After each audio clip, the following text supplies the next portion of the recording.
Hi, ladies and gentlemen. I'm Erin, Erin Seafood, located at 5422 Pennsylvania Drive, North Charleston, South Carolina.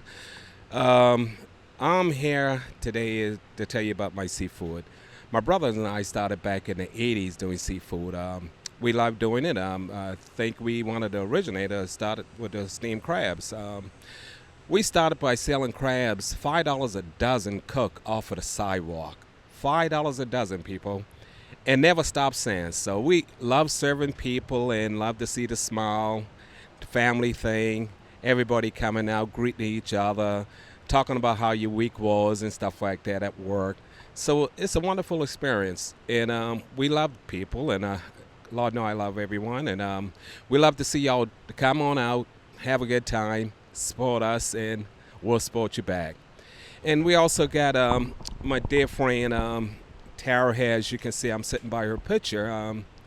One of my closest friends. She died a couple of years ago, and today is her birthday, and can't forget her. So got her favorite bear and little rose in her picture, and I'm sitting right next to my friend, and I know she's smiling. I'm smiling too, and I know what she's saying. I'm gonna get you, but thank you, and hope to see you soon. Welcome, guys, to episode 2 of Erin in the City. Of course, I am Erin Michelle. And again, this show is basically my love letter to the Charleston experience. The places I love, the places that are authentic to me, the places that I feel provide a cultural experience that needs all the love that they can get. Now, I am so excited today to talk with the other man, the myth, the legend, Mr. Darren Raysor, Mr. Trap Rich himself. Y'all give it up for Darren. So, again, thank you, Darren, for being here. I am so excited to sit down and talk with you. Like I said, Erin Seafood has quickly become one of my favorite places to be in the city. I look forward to my Saturdays in the yard. I've started taking half my Saturdays off just to be here. So thank you. Tell me a little bit about yourself. Introduce yourself to the people. Hey, how you doing? I'm very excited to be here to do this, interview with you, Yes. Erin, with the podcast. Yes. A little bit about myself. I'm Darren, aka D-Boy, aka Project, aka Mr. Trap Rich himself. Ooh. That's me. A little bit about Erin Seafood and my dad. My dad and my uncle started back in 1980. Okay. Start serving seafood. What they did is back then, at that time, no one in the local area had seafood for the culture. And what they did is, went out, buy seafood, went out, with their fathers to sort of to do crabbing, bring it back to the city, and had their own convenience store called Sharp's Grocery. Okay. And they started off like that so they could provide back to the local area itself downtown. Okay. And they started off Ashley Avenue and branch off to Spring Street. Gotcha. That's them. Gotcha. Now, when did you all transition from downtown to North Charleston? Just out of curiosity. Well, some years back, we started off. My dad been doing this for so long, for like 44 years. We started off downtown area, and then we went to Ellen Bright. Shout out to Ellen Bright. Shout out to Ellen Bright. The round, we know them Yes, guys. sir. We started off there too, and what happened was, they sold the building, which eventually, we branched and came back home and did everything like a little backyard vibe. Gotcha. And I think that this just embodies what Black Charleston is. It's nothing like, I think I was telling your dad, just sitting in the backyard with your family and friends, unwinding after a long week, having a good drink, the laughs, the love. I think I was telling your dad the first time I came here, I told him I felt like a guest for all of 3 minutes. Y'all immediately embraced me. I think I had met you before and didn't realize that this was y'all's. But like I felt like a guest for all of 2 minutes, and y'all immediately made me feel like family. I mean, the hugs, the love, it is, just amazing. So, kind of tell me what's with y'all the importance of family and how that connects to Erin Seafood. So with us, the crabs, basically we it's just a love. To and what we do is we do it for the people. It's not about the food, so we do it for the people to spread the love, to make everyone feel at home. That's just exactly it. It's the vibes. You see what I'm saying? And like I said, it's not about me. It's not about Aaron. The thing with him, his number one thing is giving. He like to give and give back to the people. So I love that. his number one thing is just to put the smile on people's faces. And that know? he does. That he does. Like, yeah. I mean, like with Nikki, Kayla, Michaela, everybody, Melissa. I mean, them girls. They, like I said, they feel like family. Right. When I'm out here, I mean, just the attention that they pay to everybody, the kindness, the smiles. I could not rave, could not rave more about y'all. Now, just tell me about the importance of the crab table. What does the crab sitting at the crab table mean to you? What is that? How does that make you feel? Are you a big crab eater yourself? So my dad been doing this so long. Like I said, I'm not too much a bigger crab person, but not to brag. The only person crab I eat is his crab. Oh, And I think he got period. the best crab in Charleston. You better flex for your daddy. I So know the that's only, right. the only reason I brag on him so much because at the crab table, so what we do is everything is authentic. The spices, the special ingredients, crab water. So once that crab come out, the seasoning. The damn seasoning. So for if these you- crabs. Oh, good. Sorry, I got to calm down.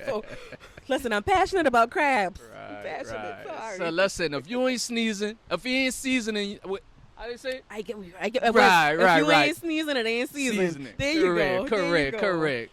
And that's what it is. And the crab table bring, for us to come at the crab table, have a good time, crack crabs, get a couple of beers, and just laugh with the family and just the vibe. So Right. that's the crab table and what it mean to Charlestonians. It's nothing for the people to get together, 2 or 3, call up your girls, Right. call up, get a couple dozen, like I said, Right. and just kind of forget about your problems over those crabs. I mean, it's It's a big history behind it too. absolutely Because we got our own water in Charleston that we can go out and take a crab boat, get some crabs, bring it back, cook it, and then just sit down at the crab table with your family and just, have a good time. nothing like them crabs straight out the water. Shout Straight out out to the my water. cameraman.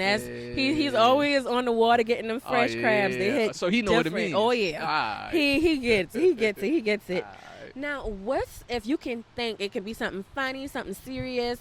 What's one of your fondest memories of being in the yard with the people, with your dad, in the kitchen? We here.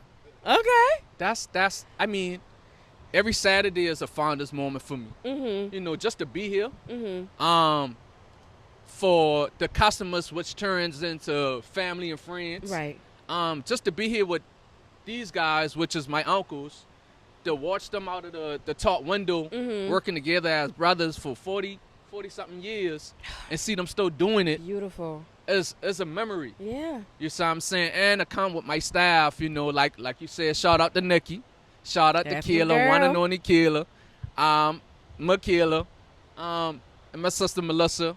Our staff just, amazing. Without them, our Fred Short, Juice Man, we got in the kitchen, just being around them Right. every Saturday is a memory. You see what I'm saying? A wonderful memory. Yeah, that Yeah, is yeah. that is definitely felt. I feel like just in the short time that I've been coming, I feel like I've already built, such good memories out here. So that's something that I pray y'all continue to do. Now, with that being said, 20 years from now, what do we want the Erin Seafood legacy to look like? Are you wanting, your son to be back here cooking the crabs, frying the shrimp? what's the plan for the future? The plan for the future, I really don't know, but the plan for the future is to keep it, rolling. To keep that legacy of what they do. And to give back just like how Erin do to have, give a place for the people out there to have a good time. Absolutely. You see what I'm saying?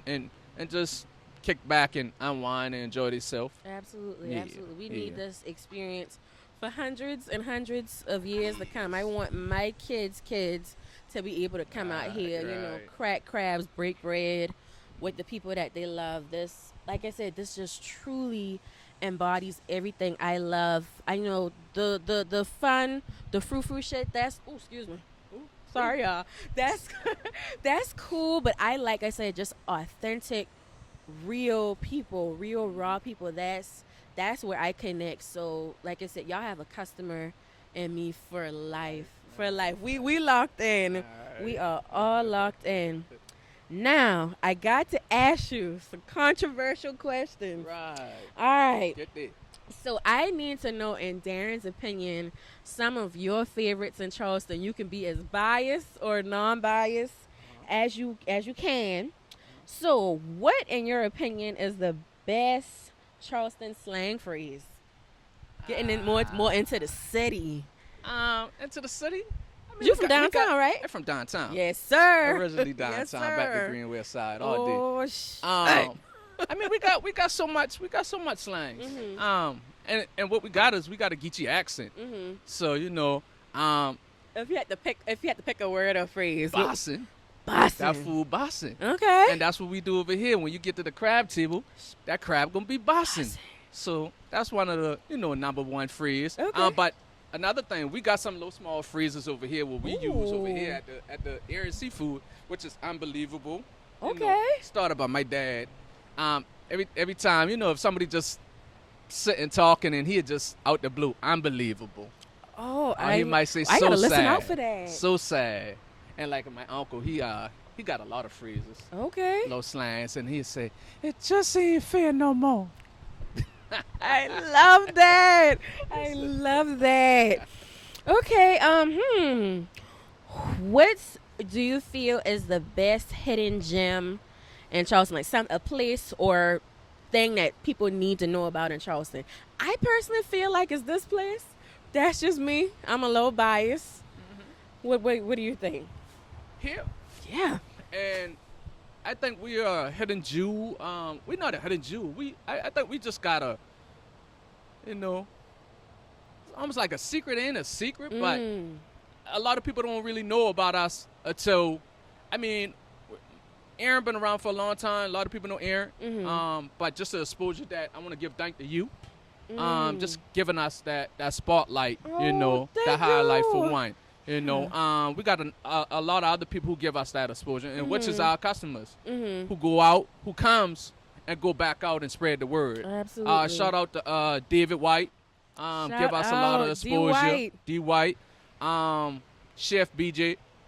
He give us a lot of Dennis. love. You see what I'm saying? So that's and a lot of other people. They give a lot of exposure to us that now the other people coming out, to support us. So yeah. I feel like every time I come out here, I try to bring a different friend or two with me. Just I feel like everybody needs this experience. I tell all my clients about it. I want people have to experience this for themselves. I know I feel like I've been saying that a lot, but like y'all really, this is such just down to earth, true to what Black Charleston is. I feel like everybody needs a piece of this. Now, are there plans? I'm gonna get back to my fun questions. Are there plans on expanding at all, or y'all want to keep it? I keep it. Okay, in the yard. That business is a very busy business. But outside of this, me and my father, we got our own electrical company. Okay. So not just on Saturday, I see him. I work with him 7 days a week. Wow, So that is amazing. I've been working with my dad since I was 7 and still do. So wow. yeah. That is truly so admirable. All right, getting back to these questions. Who got the best red rice in Charleston? My mama, Ooh. not to brag. My Okay. mama does. I give a shout out to a couple of other people. I think my mama. Okay. Yeah. Okay. Yeah. Y'all heard it here first. His mama got the best red rice. Best red rice. See, here I am thinking Piggly Wiggly West Ashley had the best. Yeah. Okay. Okay. All right. Ooh. What else? Shout out to Glory. I'm sorry. Shout out to Glory. Yes, sir. Yeah. What is your favorite in Charleston? Like, if you had to recommend an activity, something that you like to do outside of outside of work, what's your favorite activity in Charleston to do to kind of unwind, have fun? Woo Wednesday. That's when I sir. first met you. Next week. Yeah. Oh, it coming out? Next week. Yeah, man. We be outside on We Wednesday. outside. Yeah. So Woo Wednesday. I shout out Woo Wednesday. It's a vibe there. It's a vibe. It's drama free. Relax, kick back, enjoy yourself. Networking. Yeah. You see what I'm saying? And when I first met you, it been a vibe. It you see what I'm was. saying? It was. Shout out to P for introducing us. Right. Shout right. out to him. Yeah, okay. Mm-hmm. Now, I think that's pretty much who got the best chewies. I said I can't name nobody, but if you bring your chewies around and I taste it, yeah, I could be the judge of that. Okay. Yeah, I could be the judge of that. I think I make a good batch of chewies myself. My elbow ain't baked for nothing. Right. So I make a pretty good pan of chewies. Bring around, we'll be the judge of that. All right. Now, just to kind of wrap us up, it's been, such a pleasure sitting down and chopping up with you. I feel like you're always kind of running when I'm out here. Where can the people find you and Erin Seafood on social media? Give us all the places where to find y'all hours, all the things. You can look us up on we on Facebook, under Erin Seafood, or you can find us on Instagram as under Erin Seafood as well. Okay. Those are the two social media platforms that we got. Our hours are from 1 to 10. Okay. But we still have some people who, linger around, sit around, still having a good time. So you can catch us then. The kitchen closes at 9 o'clock. Okay. So, yeah. Y'all, I cannot close out this interview before I bring up these doggone devil crabs. What I gotta do to get that recipe? I don't even got the recipe. Uh-oh. I do. Uh-oh. But that's a secret. And no one will be able to get the devil crab. I think we got the best devil crabs in Charleston. I know. Them and I'm devil not bragging. crabs different, y'all. Right. Not all that filler. Right. I Straight got to get authentic. 3 or 4 to go every time I come. That's a must. A must. Now, give the people your personal. Are you okay with your own social media being out there? Right. You can find me on social media under on Facebook, Darren Raysor. You could go on Instagram as Mr. Trap Rich. You'll find me the Trap Part Think Rich Applied Pressure. And you can find me on that social media as well. I getting that tattoo on my chest. Right. I just right. Well, yeah, again, thank y'all. This has been, just amazing sitting down, talking with Darren and Mr. Erin about a place that I have grown to truly, truly love and admire. Again, I want to shout out my cameraman, my right hand, my ace, Mr. Drew Dash of Digital Dash Productions. Y'all, book my friend. Book him. My boy for all your production needs, all your photography needs, videography, all that. And I just want to say thank y'all for supporting me. All of your continued support does not go unnoticed. Be kind to yourself and make somebody smile this week. Peace out. Supporter. All right, guys. Welcome back to another episode of Erin in the City. You guys, I am so excited today to be talking to the man, the myth, the legend, Mr. Erin here at Erin Seafood. How are you? I'm fine, ma'am. How are you? I am fabulous. I'm excited to be here. This has quickly become one of my favorite places in Charleston to visit. I love crabs. I love family. It's just 10 out of 10 experience. So I just wanted to kind of ask you a little bit, in your own words, when creating Erin Seafood, what was kind of the vision? What's the entire purpose of this, the Erin Seafood name? Give me a little bit. One of the purposes was that seafood, where I came from, the locals, all your seafood places were far away and stuff like that. So my brother and I, and we decided we'll get some seafood so we can keep it in the community and keep people coming closer. So that's how we got started, Oh, and just to see the smile on their face. I So and I think that carries well. You said what you started what back in the 80s, and now back I in the mean '80s. the from the first day I came here, those smiles, the experience is just I mean, I guess I was hooked. Thank you. I felt like a guest for all of 3 minutes, and immediately the family, that family vibe is just contagious. So I'm just loving what y'all are doing. I pray that this goes on for 80 more years, 80 Oh plus more yeah, years. we got back up. All the kids they're next in line, so it Yes, could sir. continue. I was going to ask how do you feel like the importance of passing that down? Because your son, he's kind of the muscle behind the operation, and I'm sure he wants to pass that down to his young Absolutely. ones. What's the importance of that to you? The important of that is that it's more a family thing, and keeping them in check with the recipe and stuff like that is awesome. And to have them for generation to keep it going for the community and the young folks and the old folks and everybody to keep coming back to them. So when my time up and gone, Erin Seafood is still going to be around, and I think it's going to be around forever because there's a lot of It them. better be. As long as I'm here, it's gonna be around. I love crabs so much. I gotta give them up. It's getting ridiculous at the point the amount of crabs I can eat. But like I said, I just love coming here. I'm excited, and I just feel like this experience is one that needs to be talked about. It's so uniquely Charleston. I mean, it's nothing like sitting in the backyard with the people you love, just unwinding after a long week. It's Well, we love to have you, Erin. And first time meeting you, I know you. We were just family. I mean, you was like a daughter of mine down. Oh, I mean, we love you a yes. lot. Oh, thank you, thank you. I truly enjoy coming here. I mean, all of the servers, everyone. I mean, just smiling faces, the biggest hugs. My friends, they get a little annoyed with me when we come because I got to stop and hug and talk to Oh yeah, everybody. But that's how you all make you feel. that's You right. embrace everyone. It's just Right. a cultural community experience. So thank you for this, and we pray that we can keep this alive for years Oh and yeah. years Thank to you. come. Mhm. Yeah. All right, y'all. That's me chopping it up with Mr. Erin at Erin Seafood. Y'all come with them. Thank you, darling. Thank you.